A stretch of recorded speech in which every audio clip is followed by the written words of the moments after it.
For as long as I can remember, I've been playing games online. Growing up, I was what could be classified as a Nintendo kid. I had the Wii, a blue 2DS, hell, I was one of the suckers who bought a Wii U. And while everyone else with their 360s and PS3s were talking about voice chat and actually connecting to servers, there I was waiting for that one Japanese dude to connect to the Mario Kart lobby because my dumbass didn't know the difference between worldwide and regional. And then you end up spending less time in the game than you were waiting. And I think this is just because with Nintendo, online was just never really what you'd expect from an online service. I mean, what do you expect from an online service? Good pricing, convenience, for it to actually work. And today, I wanted to take a look back at every attempt Nintendo's ever made it online, and I guess more so, how they've always managed to mess it up, one way or another.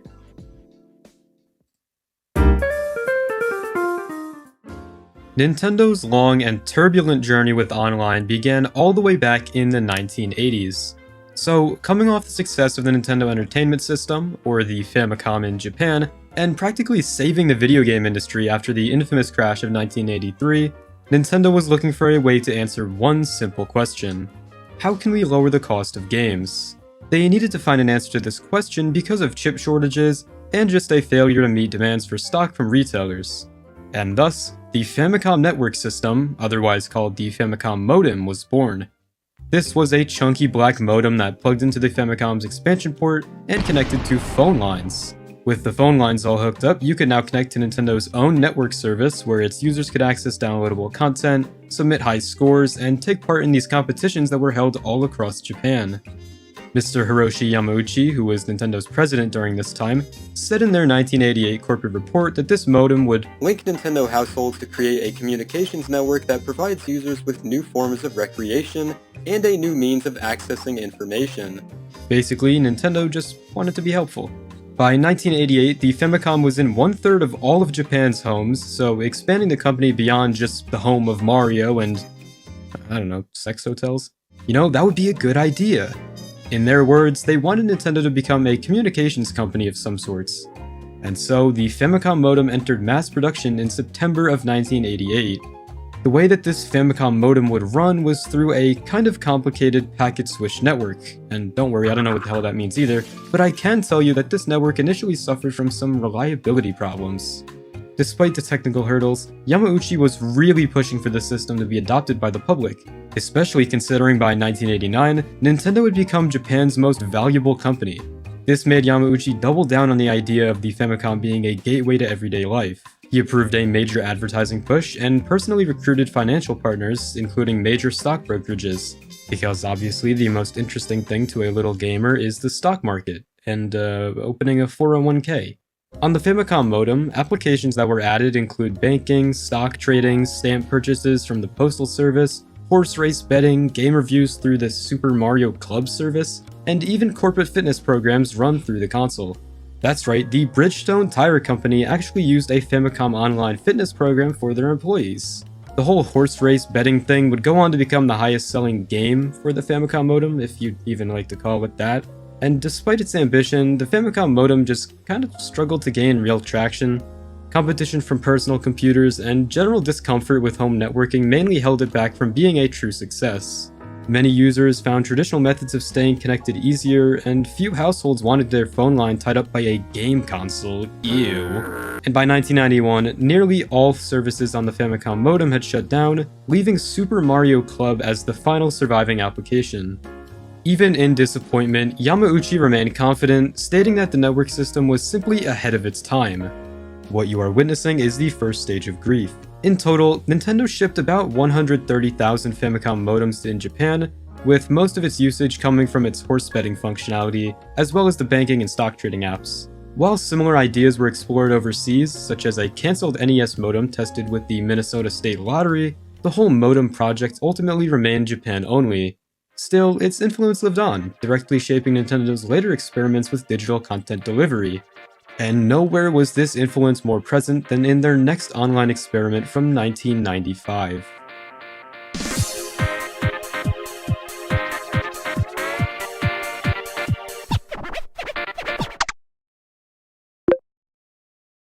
I want to introduce you to a company called Saint Giga. This is a subsidiary to the much larger corporation WowWow. WowWow is a satellite broadcasting and premium satellite television station, and Saint Giga was made so they could broadcast jazz music and nature sounds and whatnot under the program name Tide of Sound. The Tide of Sound channel quickly gained a cult following as people just love to unwind and listen to these calming tracks accompanied by birds chirping, and this guy who would occasionally chime in, who Saint Giga aptly named The Voice. I'm here. I'm glad you're there. And even though this channel had its supporters, by 1994, Saint Giga was struggling financially due to the Japanese recession reducing demand for music. And at the same time this was going on, Nintendo was still trying to lower game production costs, which is the same problem they were trying to solve with the Famicom Modem. And on a cold, fateful day, Nintendo saw Saint Giga bleeding out in the snow and decided to finally come to their rescue. That's an exaggeration, Nintendo just acquired a stake in their company, but it's basically the same premise. Nintendo's involvement with Saint Giga began as a practical response to a looming problem in the early 1990s, the limitations of physical game distribution. Cartridges were expensive to manufacture, slow to ship, and impossible to update once sold. So when the Super Famicom era rolled around, Nintendo was actively searching for a way to distribute content digitally. And now that Nintendo had purchased a significant stake in Saint Giga, Nintendo had enough influence to build hardware around a satellite network, letting them distribute content in a new, more cost-effective way. Which of course, if you couldn't tell where this was going, led to the creation of the Satellaview. Nintendo's goal with the Satellaview was to bypass traditional retail entirely by broadcasting games, updates, events, and everything else straight into homes using satellite transmission.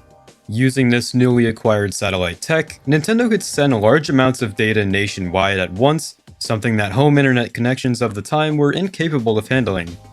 The Satellaview attached to the bottom of the Super Famicom and expanded the system's capabilities by connecting it to a satellite tuner, which allowed Nintendo to broadcast games and content directly into players' homes.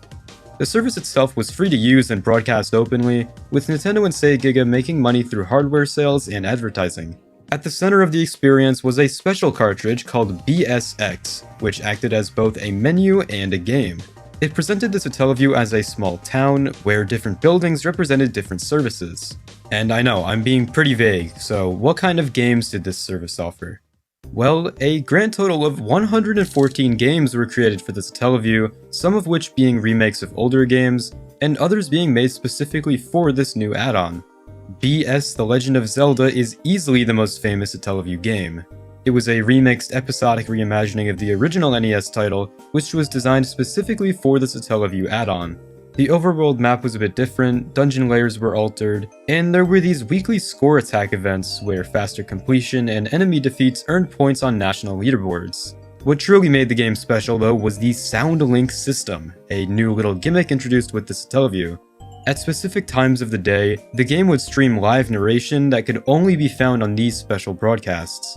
And because BS Zelda was a SoundLink game, it could only be played from 5 PM to 7 PM on certain days of the week. This is the schedule for BS The Legend of Zelda. The original broadcasts ran from August 6th to August 27th over 4 weeks, and then the reruns ran over 4-week periods in September, October, and November of 1995, and then one final time in January of 1997. The only known ROM dump of BS The Legend of Zelda comes from the 3rd week of its first broadcast, and is thus incomplete.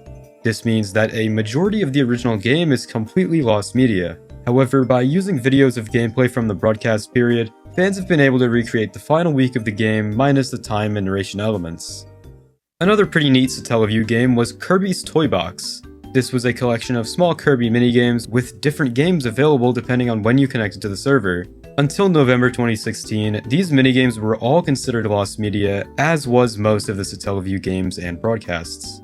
All of Kirby's Toy Box has since been preserved, but there's still a lot of Satellaview content that we may never get to see because Nintendo wanted to be cool and distribute games from space. The last piece of Satellaview content that I think is worth talking about is... it's a little virtual magazine called Lily Frankie Theater.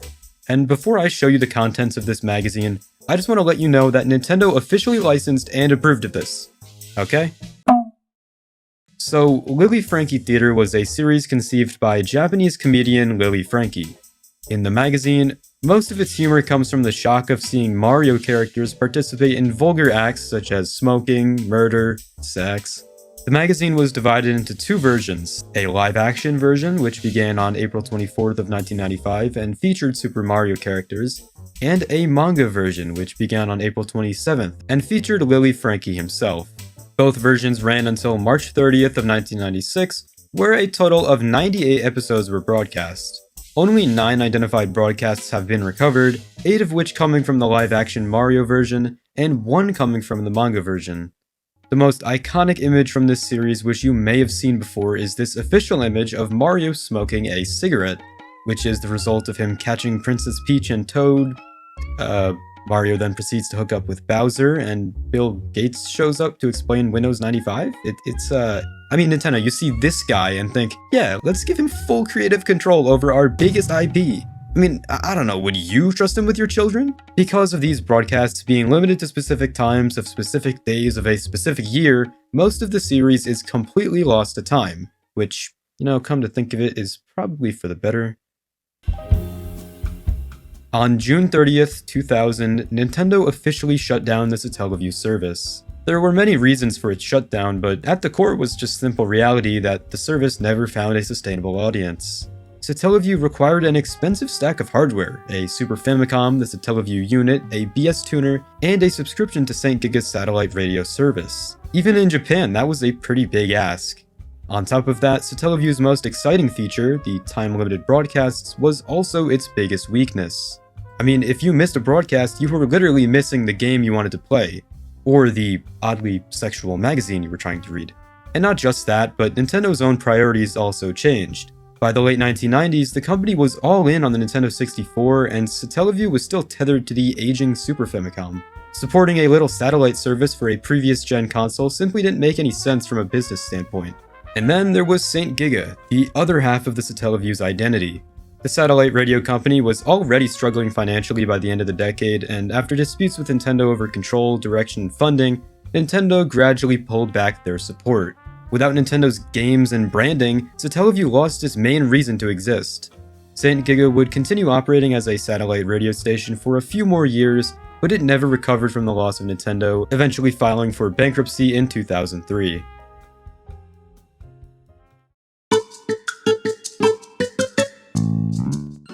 This one was a bit of a weird one. Being the shortest-lived Nintendo online service, with a lifespan shorter than a Centipede's, it's safe to say that Randnet wasn't really all too popular.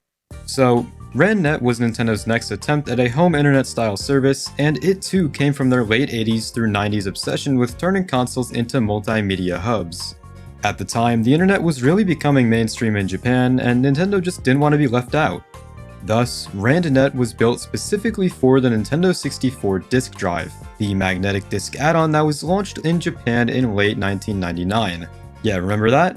Perhaps you don't, because the 64 disk drive was a complete commercial failure, only selling around 15,000 units in Japan. See, the 64 disk drive was meant to extend the Nintendo 64's life with cheaper, rewritable media, and even Super Mario 64 too? But I guess the problem was timing. By the time the 64 disk drive had launched, the PlayStation 2 was right around the corner, CDs were already dominant, and the N64 itself was losing momentum. I mean, this guy was late, and it had a kind of not too good library either. I mean, there wasn't many games for this thing. Not to mention it required an accessory to function. So, whether Randnet was ambitious and worth using or not, it was tied to hardware that almost nobody owned. Access required not only the 64 disk drive, but a modem cartridge and a paid subscription as well, which is nearly identical to how they handled online for since the 80s. Regardless, Nintendo imagined Randnet as a creative and social space, where players could share their creations and just interact with others. This idea tied into Nintendo's long-standing belief in player creativity, which is why Randnet focused more on tools and sharing rather than competitive online play. And no series exemplified this better than the Mario Artist series. Mario Artist Paint Studio, Polygon Studio, and a Talent Studio all used Randnet to let you share your creations online. This was carried out through a special CD for the 64 disk drive called the Mario Artist Communication Kit. The service started in December of 1999 and ended in February of 2001. On this CD would contain contests that had players making creations on the 3 different games trying to compete for the top spot. If players owned Paint Studio, they could unlock features that weren't available previously, considering they were now connected to Randnet. And what are those features exactly? Honestly, I'm not too sure, because the only source that claims this is true is a Nintendo fandom page, and because Randnet shut down almost 3 decades ago, how the hell am I supposed to find out? SimCity 64 also made strong use of Randnet, where you could connect to the servers to download new structures and user-made content, expanding the game far beyond what it originally had. While not as community-focused, the F-Zero X expansion kit used Randnet to distribute new features like downloadable ghost data, a vehicle and track creator, and 12 new tracks made exclusively for the expansion kit. The last game to ever make use of Randnet was 巨人の脅しんかいや戦線ちびっこちゃっこ大主具 This is an expansion to the game Doshin the Giant, which was released first for the N64 disk drive but later got ported to Gamecube. The main objective of the game is to watch these 17 mini black and white movies collectively titled More Than Giant. You must repeatedly go back and forth between the 2 game discs to verify that monuments were built in Game 1 and to complete other tasks that are requested of you. A reviewer over at IGN rated this game a 2.5 out of 10, saying that it looked like it was programmed in 2 weeks. So, clearly it's evident that Randnet was never really home to anything actually worth the hassle of setting up and paying for, and as I stated earlier, the time at which Randnet released really deterred a lot of customers. The inevitable discontinuation of Randnet fell on February 28th of 2001, meaning that this service only really lived for, what, like a year and 2 months? That's terrible. Surely Nintendo will make something normal next time, something that'll at least outlive the Centipede, right? Wrong. Mobile adapter. I woke up in a new Bugatti. So, in September 1999, Nintendo announced the creation of Mobile 21, a joint venture with Konami aimed at once again bringing network connectivity to Nintendo hardware. As part of this initiative, Nintendo revealed plans for an adapter that would connect the Game Boy Color and also Game Boy Advance to mobile phones, allowing players to access online features for the first time on a handheld. The project was formally unveiled at Nintendo Space World in August 2000, where Nintendo introduced both the Mobile Adapter GB and its accompanying online service, Mobile System GB. The company originally planned to launch the service alongside Pokémon Crystal in December 2000. Pokémon's online functionality was heavily marketed and widely expected to be the system's killer app. However, delays pushed back the release to January 27th of 2001, with the adapter launching at a retail price of 5,800 yen. Right off the bat, the Game Boy Mobile adapter just seemed to be doomed from the start. Even though a considerably large amount of Japan residents owned a Game Boy Color as opposed to a Nintendo 64 disk drive, the target audience for this accessory was just about as small.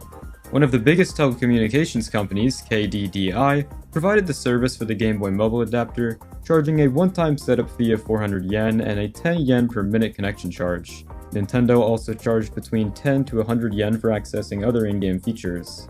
Alright, so anyways, what kind of games did the Game Boy Mobile adapter offer?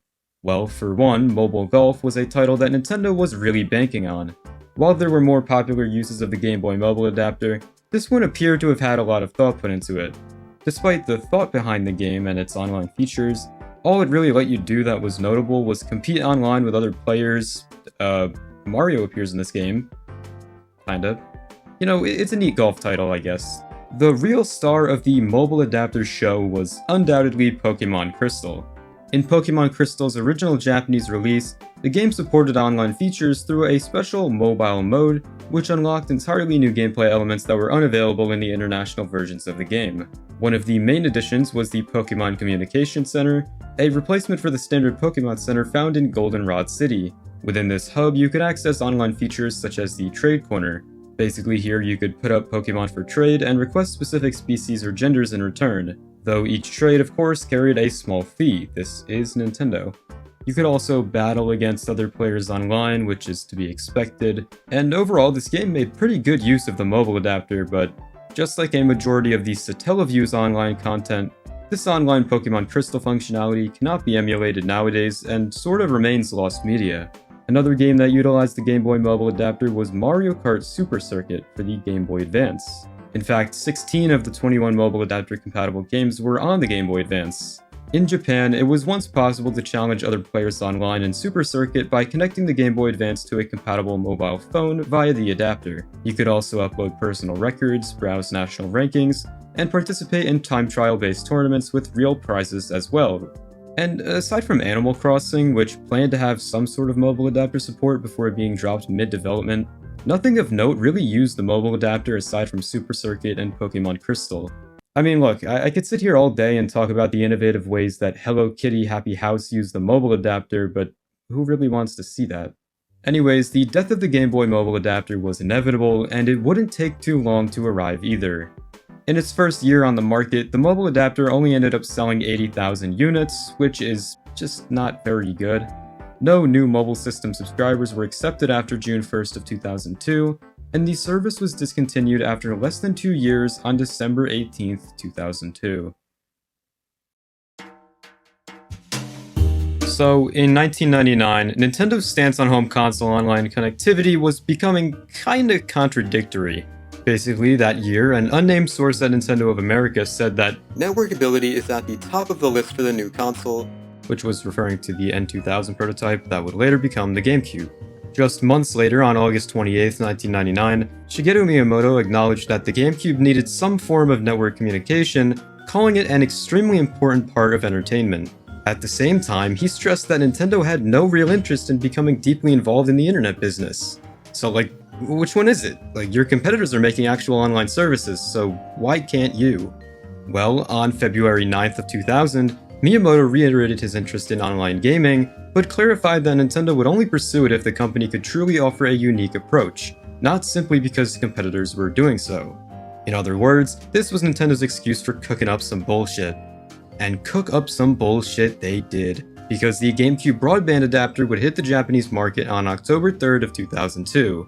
The biggest game that utilized the GameCube broadband adapter was called Phantasy Star Online. Unlike modern online games that run constantly with connected worlds, Phantasy Star Online used the internet mainly as a meeting place and synchronization tool, while most of the actual gameplay still ran locally on the player's console. At its core, Phantasy Star Online was a cooperative action RPG. You control a single character, explore sci-fi environments, and fight enemies in real time. But when played online, the GameCube's network connection allowed up to 4 at a time to join the same session over the internet instead of sitting in the same room. By the way, Nintendo did not host their own universal server for the broadband and modem adapters, and instead they made the developers create their own servers. Probably explains why only 8 games supported it. Anyways, in Phantasy Star Online, once you were connected, the players were placed into a shared online lobby. These lobbies were social spaces where dozens of players could see each other's characters moving in real time. Here, you could chat using preset phrases and on-screen keyboard, or using the entirely new physical keyboard controller.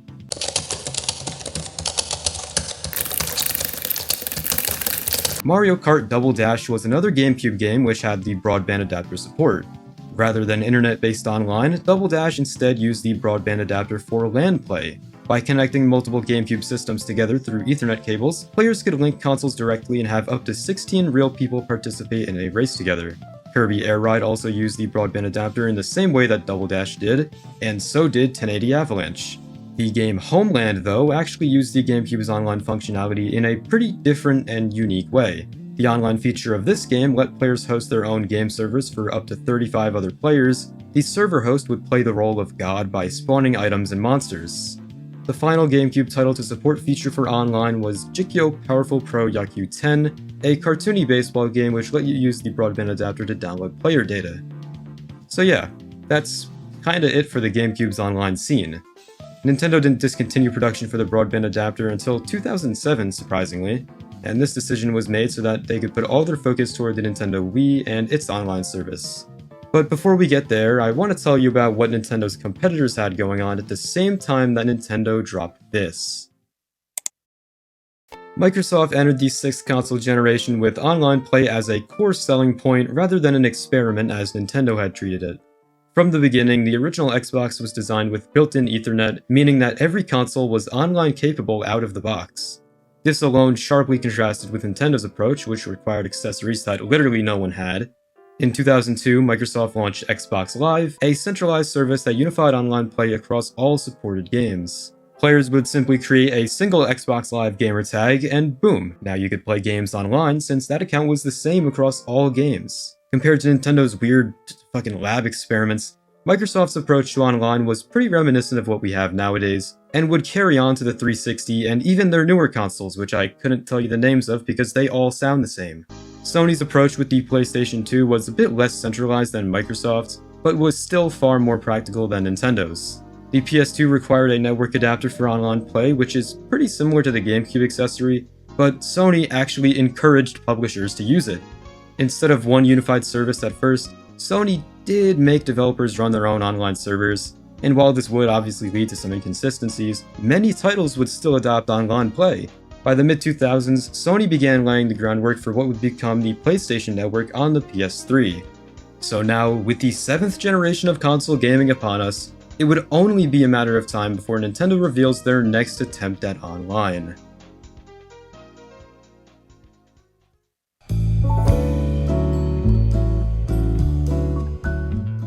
Nintendo Wi-Fi connection on the DS was finally the result of nearly 2 decades of trial and error from Nintendo. Takao Ohara, who led the project, had worked on these failed online services of the past, like the Game Boy Mobile adapter, so now it's safe to say he knew what to do, and I guess more importantly, what not to do. And so, when Nintendo began planning online play for the Nintendo DS, Ohara's team really took a step back and analyzed why these previous services had failed. And doing this, they identified 3 major barriers that kept everyday players away from online games: complicated setup, fear of harassment, and added costs like subscription fees. These weren't really as big of issues for hardcore gamers as they were more for casual players. But if you knew anything about Nintendo and their strategy in the 2000s, their consoles were no longer just for hardcore gamers. And the goal with Nintendo Wi-Fi connection was to bring online play to the broadest possible audience, including people who had never played anything online before. And to knock out the first big concern with online, the DS would ship with online built in straight out of the box, unlike their earlier systems that required special modems and adapters. For the first time, Nintendo could realistically support a worldwide online service backed by the technical infrastructure and support staff needed outside Japan. To combat the next issue with online in the past, that being fear of harassment, one major factor was their friend code system. As much as it sucks typing in these long-ass friend codes, something they still use today for some reason, they did help with the whole harassment thing. Having friend codes meant that you could only really chat or interact directly with people who you would deliberately agree to connect with, rather than any random online stranger just hitting you up and calling you slurs in your DMs. The final problem that the casual gamer had with online was added costs from stuff like subscription fees, which Nintendo had a pretty simple fix for. Just make it free. After Nintendo solved all of these problems, this seemed like it was all culminating to become their most successful online service yet. And man, a success it would be. Because in Nintendo WFC's first 4 months being live and available to the public, it would garner over 2.9 million connections from over 1 million unique users. That's roughly 200 times more users than Randnet ever had, and I feel like the reason WFC had all these players so early on is because it released on the same day as Mario Kart DS. Yeah, this is going to be a reoccurring trend for the rest of the video. I feel like every system's respective Mario Kart title was always the biggest online game. Anyways, yeah, Mario Kart DS.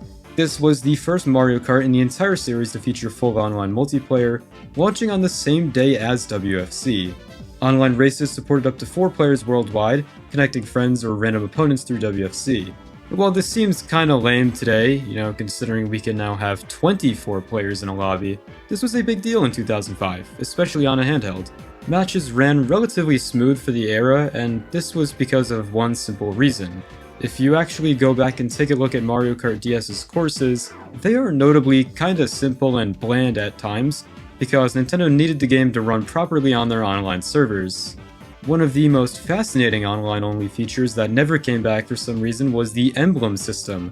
Here, players could create their own custom badge pixel by pixel using a simple built-in editor, and then display it on their cart during online races. It's kinda like the Call of Duty emblem creator that people would just drop porn on. But yeah, Nintendo never brought this feature back in later Mario Kart games, for better or for worse. But if Mario Kart DS is generally considered the biggest online Nintendo DS game, the game that takes the spot for the second biggest had to be Pokémon Diamond and Pearl.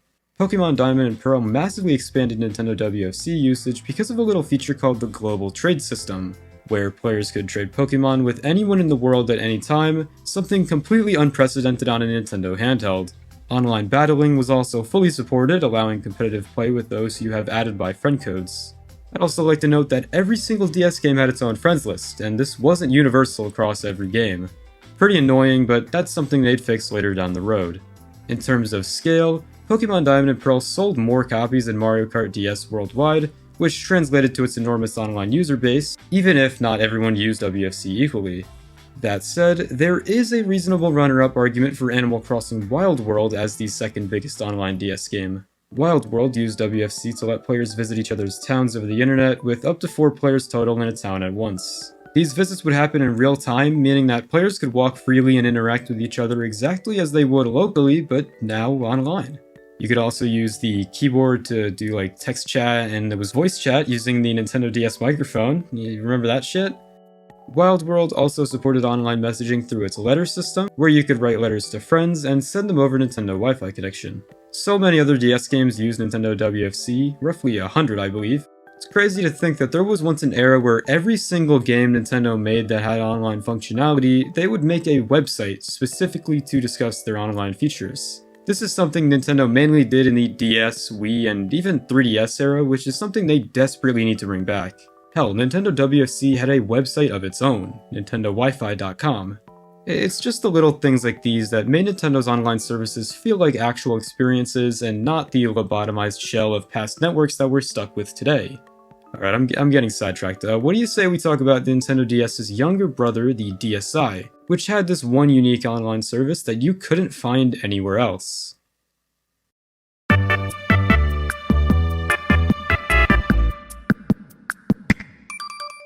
The DSi Shop launched alongside the DSi in 2009, and was Nintendo's first attempt at a digital storefront on a handheld system. For the first time, Nintendo was treating downloadable software as a core part of the platform. While limited by storage space and the DSi's relatively unchanged hardware compared to the DS, the shop was still a really cool and well-executed feature, which very largely resembled the Wii Shop channel, which we'll get to soon, I promise. Just like the Wii Shop's WiiWare, DSiWare was the title given to small, inexpensive downloadable games, usually priced at a few dollars to $10. Some of the most memorable DSiWare titles came from Nintendo themselves, like WarioWare Snapped, which uses the new DSi camera in creative ways, or there was Dr. Mario Express and Mario vs. Donkey Kong Minis March Again, which took these pre-existing Nintendo IPs and brought them into the handheld's new shop. Probably the most important and culturally lasting DSi Shop release was Flipnote Studio. Flipnote would let its users create frame-by-frame animations using the stylus, complete with sound effects and music. Through Nintendo WFC, you could upload your animations and view other people's work, and even build small followings. For many players, Flipnote could have been one of, if not their first experience participating in an online space reminiscent of social media. Using the Nintendo DSi's camera app, you could also upload photos directly to Facebook, which was pretty cool. I don't know how many kids with a DSi were actually on Facebook, but if you happen to use this back in the day, I'm devastated to inform you that you can no longer upload to Facebook on your DSi. I know, it's a shame, but that's just the way these things go. The DSi Shop itself would shut down in March of 2017, marking the end of the DS era's run with WFC. But while this was all going on, WFC was coexisting on the Wii, which would actually introduce its own unique online service of its own. 2006. This was 2 years after the DS had launched, and 2 years prior to the DSi's release, so we're actually kinda jumping back in time for this segment, but shh. Anyways, on a crisp autumn night, the Nintendo Wii would release after months of hype on the internet. And with a pretty alright launch lineup, surely a lot of these games would take advantage of Nintendo WFC, considering it was a smash hit from the day it launched on the DS, right? Well, no. Only one of the Wii's launch titles would utilize WFC, that being Call of Duty 3. Did you even know Call of Duty was on the Wii? I don't know. But if you did, hey, you could play it online straight out the box with the other 3 people who were aware of its existence. However, there was a reason that Nintendo Wi-Fi connection would kinda take a backseat for the Wii's first few months. And that's because Nintendo dropped Wii Connect 24. Wii Connect 24 was a completely new service used to receive content, which would all be accessible through the Wii's fancy new Wii menu. Yeah, with Wii Connect 24, you could connect to Wii channels, and also the Wii message board. The main 6 channels included with the system were the Disc channel, Me channel, Photo channel, Shop channel, Forecast channel, and the News channel. Right out the box on launch day, after you name your Wii, you could only use the Disc, Me, and Photo channels. The 3 that actually utilized Wii Connect 24 wouldn't come until November, December, and January. The Wii Shop channel used Wii Connect to simply update and display new downloadable games like WiiWare and Virtual Console titles. I'm not going to explain what the Wii Shop channel was, you already know how that worked.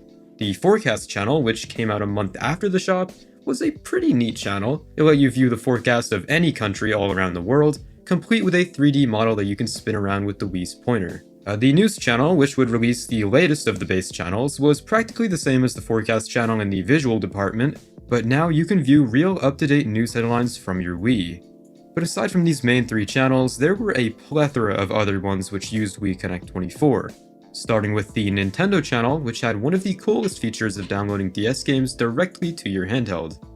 Well, game demos, but it also let you view like trailers and shit. That's fucking boring, give me the free games. There was the Everybody Votes channel, where you could take part in polls and, I don't know, wait for the results. The Check Me Out channel will let you submit your Mii character creations to a huge posting plaza, where anyone could view and download them. Japan and Europe also had their own pretty cool regional exclusive channels, like a food delivery service, photo printing service, TV guide, fortune teller, streaming service, and Amazon alternative, among many others. But the most interesting and kind of underrated Wii channel by far had to be the Wii Speak channel, because this was the closest thing that the Wii got to actual voice chat. While the Xbox 360 had real party chat and the PS3 handled voice chat inside the games themselves, the Wii's solution to voice chat was this. As cool as it looks, kinda, and as neat in concept as it was, the reason Wii Speak never really took off was just because it was really janky. When Nintendo was developing this, they were like, okay, we have our weird oblong Wii microphone, shouldn't we make something normal looking? No. Well, should we at least make it sound good? No. But hey, at least you could send voice messages. Which brings me to the Wii message board, which I actually kinda liked. So the Wii message board was a built-in system menu feature that acted as both a communication hub and a game usage log. The decision to add this play history feature was done because the minds behind the Wii all agreed that they wanted parents to like this system, so having a play log that could maybe tell you what your kid was spending their time on, that's pretty helpful.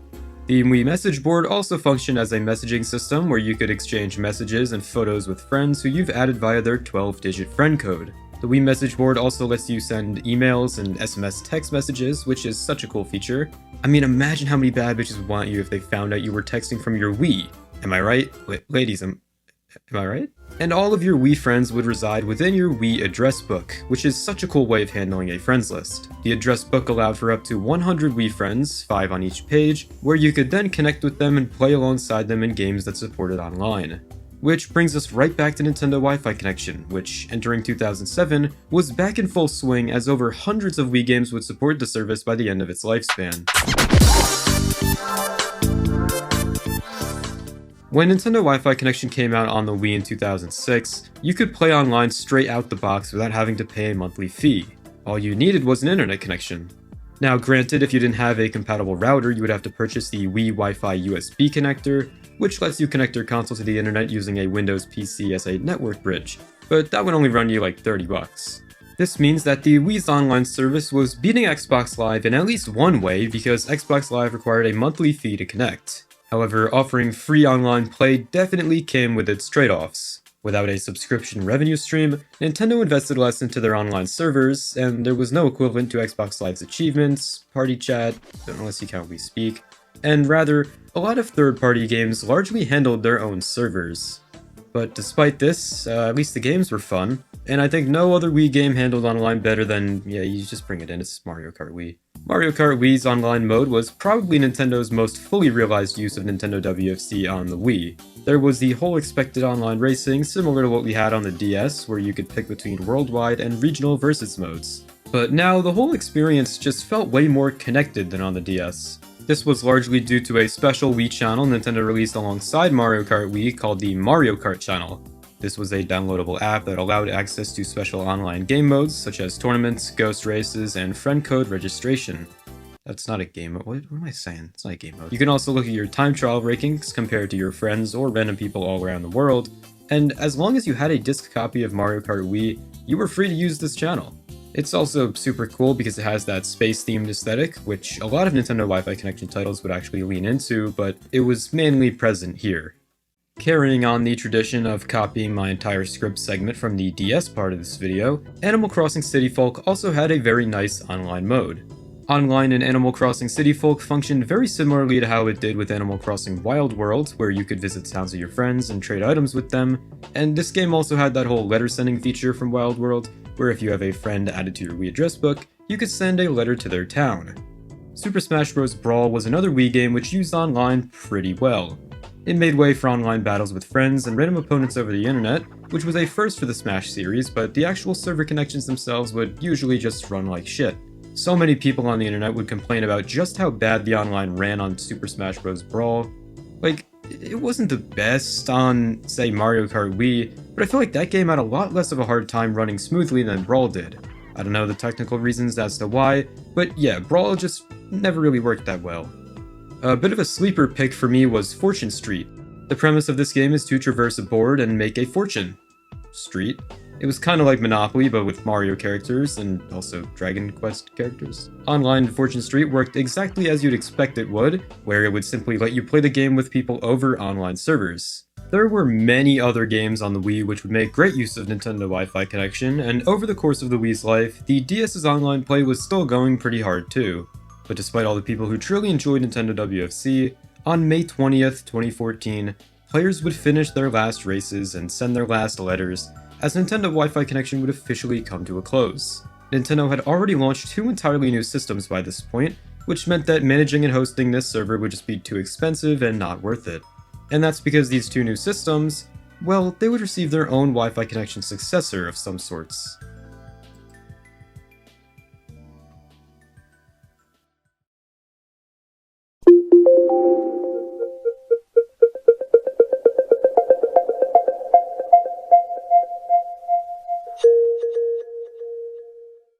In 2011, Nintendo released the 3DS, the newest handheld system which they'd been working on for quite some time. Images would circulate regarding leaked titles, new console features, but most importantly was a photo of a game's box art. It was Theatrhythm Final Fantasy to be exact. In this photo, there was a square orange logo in the top of this box that looked to say Nintendo Network. At the time, we didn't know what Nintendo Network was, but there was speculation that it was a WFC rework of some sorts. It wasn't until January 26th of 2012 where Nintendo officially announced Nintendo Network, stating that it would be an entirely new unified network system as opposed to a simple rebranding of Nintendo Wi-Fi connection. Nintendo stated that the Nintendo Network would provide the infrastructure for online multiplayer and universal friend codes on the Nintendo 3DS. During the pre-E3 Nintendo Direct, Nintendo clarified that Nintendo Network would be the basis for Nintendo's new social network known as Miiverse, which we'll get to later. Similarly to the Wii and its online network, the 3DS's online network also let you access many different little applications that were built into the system menu. The first of which are all of these video streaming services such as YouTube, Hulu, Netflix, and Nico Nico. The Nintendo eShop was the next online service powered by Nintendo Network. The eShop allowed users on the Nintendo 3DS to access and purchase exclusive digital games, virtual console games, and certain retail games. The 3DS Internet Browser was an internet browser designed for the Nintendo 3DS. Wow, what a nothing sentence that was. It was released via a firmware update on June 6th of 2011, and was powered by Nintendo Network. If you want to hear more about browsers, I already made a video all about them. Anyways, let's get into the real talk here. Instead of just reiterating the same points about, oh, Mario Kart 7 lets you play online with friends, and oh, Animal Crossing does too, I figured I'd talk about some other games which had neat online modes. Starting with Luigi's Mansion Dark Moon, this game featured a surprisingly fun online mode called Scare Scraper, where up to 4 players could cooperate to clear haunted floors under time pressure. It used the Nintendo Network for matchmaking and voice-free coordination using simple emotes, which I think became a fan favorite part of this title. I don't know, I mean, wasn't much else to love, this is Dark Moon after all. The baseball-themed minigame collection, Rusty's Real Deal Baseball, used online features to allow you to haggle with the in-game shopkeeper. and also download content through the eShop, which was powered by Nintendo Network. The real twist with this game is that you could actually lower the prices of minigames by negotiating in-game. I never really cared to pay for these minigames, even at their lower prices, but regardless, the game is super cool and has a very unique premise. Something I did spend a lot of money on though was the Nintendo Badge Arcade, which was basically a claw machine game that you could spend real money on, which in return would guarantee you a new badge to put on your 3DS home menu. Though technically more of a communication tool than a game, Swapdoodle used the Nintendo Network to send hand-drawn notes, sketches, and doodles to friends, and it also supported DLC drawing lessons, turning it into a fun educational app. Unfortunately, people were drawing, explicit images and sending it to underage people, so Swapdoodle was canned after a few years. And hey, while we're on the topic of controversial communication services, let's talk about Nintendo's big social media platform that came out during 3DS and Wii U era. Miiverse was a social networking platform created by Nintendo for the Wii U and 3DS, with the goal of building a shared sense of community among players. Launched in 2012, it let users post messages, drawings, and screenshots to communities centered around specific games. Nintendo designed Miiverse as a place to promote positive, family-friendly interaction, while also giving players a space to share tips, or draw tips. Now, yeah, people didn't use this for the reasons it was intended for. Despite its charm and dedicated fanbase, which really liked water for some reason, Miiverse was shut down in 2017 as usage declined. But like I said, Miiverse was available for both the 3DS and the Wii U, which you may know also supported Nintendo Network. So what was that like? Well, unlike the 3DS, which still heavily relied on friend codes and had a more fragmented online experience, the Wii U's Nintendo Network ID system offered a more console-wide account with online profiles, friends list, and the aforementioned Miiverse integration.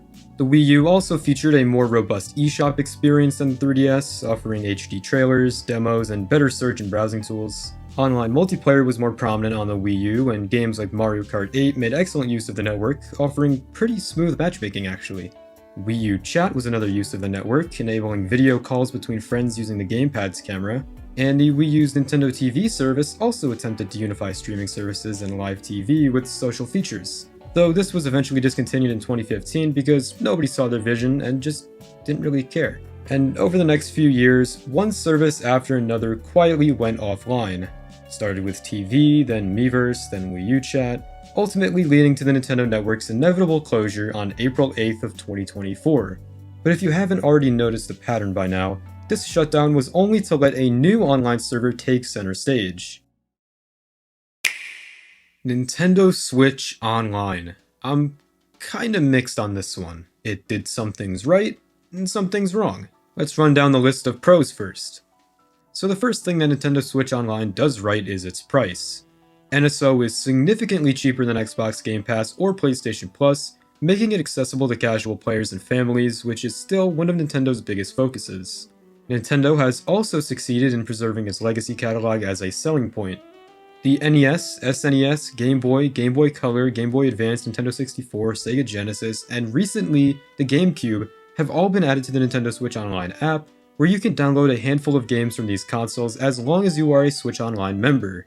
Some consoles require a higher tier subscription to access, and the libraries are far from perfect, but if I can say one thing, they are convenient. I personally think that this business model of including retro games with Switch Online is a kind of slightly decent replacement for Virtual Console. While it would be cool to just, purchase the games you wanted, I mean, this works fine enough. I don't know.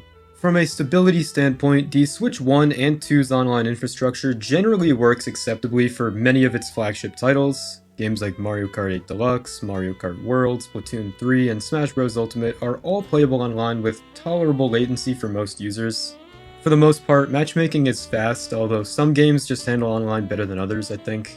Connecting to a Mario Kart World lobby is much smoother and faster than connecting to a lobby on any other previous system was. Which is to be expected. I mean, I hope that Nintendo Switch Online would be better than WFC. However, once you move past these fundamentals, the cracks become very obvious. One of the biggest issues is probably voice chat. On the Switch 1, voice chat was very awkwardly implemented through the NSO mobile app. Requiring a smartphone for voice chat in 2025 is not innovative, and is proof that the hardware is underpowered. And the Switch 2 has kind of remedied that issue with voice chat finally being present on the console, but now it's locked behind the subscription paywall. Both Microsoft and Sony allow its users to join parties and use voice chat at absolutely zero cost, which makes it kinda weird to me that Nintendo wouldn't follow suit. Ultimately, NSO kinda just feels like an online service built to meet the bare minimum expectations. Sure, it works when it needs to and costs less than competitors, but it avoids modern social functionality and the servers still don't run as smoothly as they should for the time these consoles were released. And this isn't just me saying, oh, Nintendo sucks now, because that's not the point I'm trying to make. I still love Nintendo, and at its core I think the Switch Online is alright, it's just not where it should be yet. But then again, are any of us? Hey all, thank you so much for watching. Before I go, I just want to shout out all of my amazing channel members. Those being Emery316, Inku 3, Dimitri Cohen, Saris Ellen, Carson2004, Ali Elman, Dylan Osborne, Gymnos2, Young Pump, Jeff Schlegg, Z-Dub Watson, and Caleb99J. Alright, thank you all so much for watching. I'll see you all soon. Goodbye.